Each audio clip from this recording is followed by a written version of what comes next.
In 2004, the idea of personal carbon footprints was popularized by British Petroleum's rebranding effort Beyond Petroleum, in a move widely acknowledged as an attempt to shift blame and attention for the climate crisis away from oil and gas companies.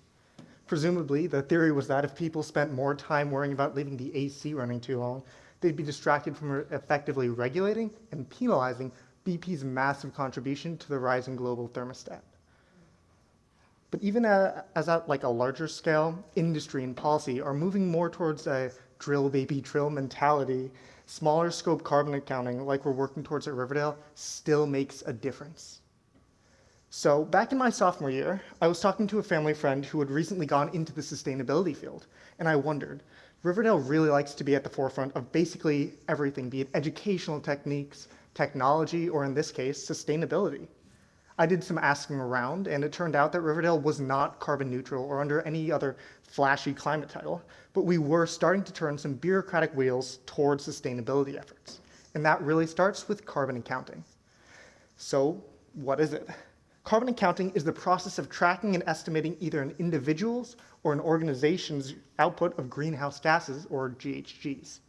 At Riverdale, a handful of juniors, including me, are working with RCS's climate coordinator, Ms. Costanzo, to gather and integrate data from financial records, staff and student surveys, energy audits to gather an estimate of Riverdale's total carbon output.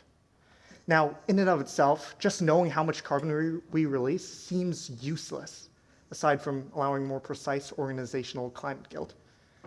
So why are we doing it?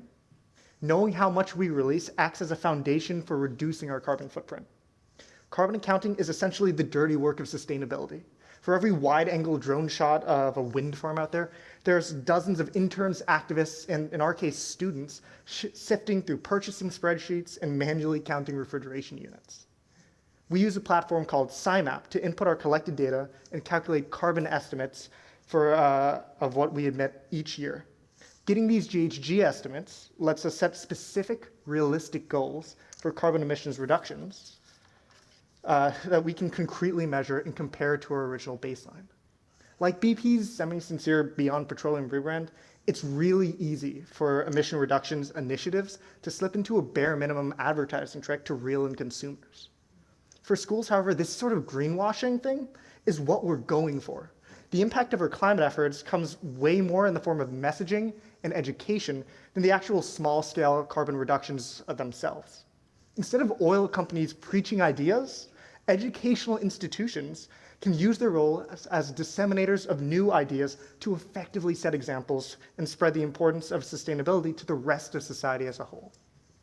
The carbon accounting effort at Riverdale will help students understand the carbon impact of their lives at a small scale and offer opportunities for them to get involved. We involve students in the action part of sustainability, not just the rhetoric and theory of sustainability. Of course, carbon accounting and emissions reductions takes time and resources that can be hard to justify at a large scale, even just in the education industry. At Riverdale, we're lucky to have resources to make a change here at home before many other K-12 institutions can, hopefully creating a clear path for other schools to follow.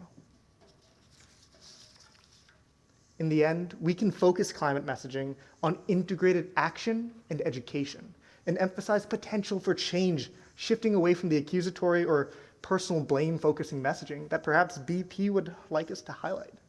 We're not just spreading climate rhetoric. We're showing students and organizations how to get stuff done, or at least just how to start.